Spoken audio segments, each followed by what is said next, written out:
ভাল থাকিব, আমাৰ সমাজ ভাল থাকিব আৰু আমাৰ দেশখন ভালে থাকিব। এইখিনি পাবলৈ হলে আমি খোৱা খাদ্য অতি কম সময়ৰ ভিতৰত বনাই কম সময়ৰ ভিতৰতে খাই শেষ কৰিব লাগে। বিকজ কোৱালিটিটো চাই, তাৰপিছত ৱেইটটো চাই, ৰিচিভিং ডিপাৰ্টমেণ্টে ৰিচিভ কৰে, তাৰপিছত ক্লিনিং ডিপাৰ্টমেণ্টে ক্লিন কৰে। বস্তুখিনি ঘৰৰ ভিতৰত বা হোটেলৰ প্ৰাংগণৰ ভিতৰত সোমোৱাৰ আগতে শাক পাচলি বা ৰাতি বনালো আৰু দিনত বনালে কালি ৰাতিপুৱা শুই উঠি খাম, বেছি টেষ্ট হয়, হয়নে? সেইটো এটা ভুল ধাৰণা। Combination of the food and there are many diseases which are waterborne disease. পানীৰ পৰাও বিশেষকৈ পানী এটা বহুত ডাঙৰ চ'ৰ্চ। আমাৰ খাদ্যৰ ফুড এণ্ড বেভাৰেজ দুটা পাৰ্ট আছে। জুলীয়া খাদ্যক বেভাৰেজ বুলি কোৱা হয় আৰু গোটা খাদ্যবিলাক ফুড বুলি কোৱা হয় নৰ্মেলি।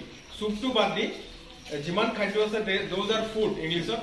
আৰু চাহ, বনভিটা, গাখীৰ, কোল্ড ড্ৰিংকছ, মকটেইলছ, জুচ এইবিলাক হ'ল বেভাৰেজ। এইবিলাকক কি বুলি কোৱা হয়? বেভাৰেজ ইংলিছত কয় আৰু অসমীয়াত পনীয়া খাদ্য বা পানীজাতীয় খাদ্য। বিশেষকৈ যোনবিলাক আমি পনীয়া খাদ্য খাওঁ, ৱাটাৰ, পানীটো আমি খোৱাৰ আগতে পানীটো চাই ল'ব, পানীত কি আছে, বীজাণু কীটাণু কি আছে আমি দেখা নাপাওঁ। সেয়েহে আমি সদায় খোৱাৰ বেছি দৰকাৰ আছে। যি কি নহওক এই বস্তুখিনি আমি সকলোৱে জানো, কিন্তু আমি জনাৰ স্বত্তেও আমি কেতিয়াবা ধ্যান নিদিওঁ। আমি ভাবো যে হ'ব দে, কৈহে আছে, আমাৰচোন একোৱেই হোৱা নাই, আমাৰ বেমাৰ হোৱাই নাই, আমিতো ঠিক ঠাক আছো, আমি চলি আছো।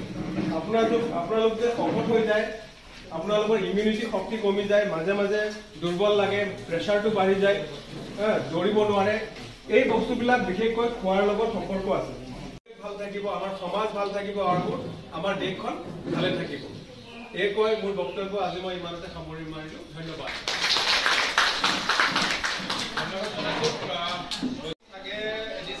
বাইদেউ অহাৰ সম্ভাৱনা খুবেই কম, গতিকে মই আমাৰ এই অনুষ্ঠানটোৰ সামৰণি যিখিনি সামৰণি ভাষণটো মই দাস ছাৰক সামৰণি ভাষণেৰে আজিৰ সভাখন সমাপ্ত। আশা কৰি আপোনালোকে বহুত বহুত দায়িত্ব আছে। আপোনাৰ হেল্থ ডিপাৰ্টমেণ্টৰ আপোনালোকে বহু কামেই কৰে, জমা কৰিছে, আপোনালোকে বহুত কাম কৰে। গতিকে আপোনালোকে সেই গাঁৱৰ বা চহৰৰ গোটেই সমাজৰ লগত আপোনালোকে ওতঃপ্ৰোতভাৱে জড়িত আছে।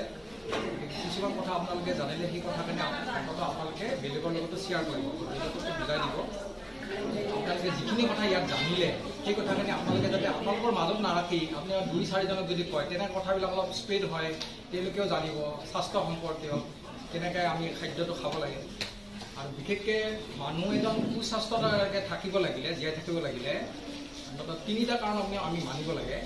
আৰু 3টা কাৰণত মানুহৰ বেমাৰ হয়। বিশেষকৈ এটা হৈছে মানুহৰ যদি মনত ষ্ট্ৰেছ থাকে অনবৰত, তেতিয়া মানুহৰ বহুত বেমাৰ আহি। আৰু এটা কাৰণ হৈছে আপোনাৰ খাদ্যটো। আমি যদি ভাল খাদ্য খাব নাপাওঁ, খাদ্যৰ কাৰণেও মানুহৰ বহুত বেমাৰ হয়।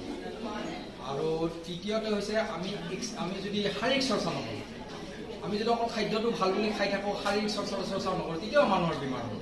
গতিকে আমি এই 3টা কাৰণত আমি অতি গুৰুত্ব দিব লাগে। প্ৰত্যেকজন মানুহে অন্ততঃ অলপ সময় হ'লে ব্যায়াম কৰিব লাগে। আৰু আমি যিটো খাদ্য খাম সেইটো খাদ্য অন্ততঃ আমি ভাল খাদ্য খাইছোঁ নে নাই এইটো চাই ল'ব লাগে।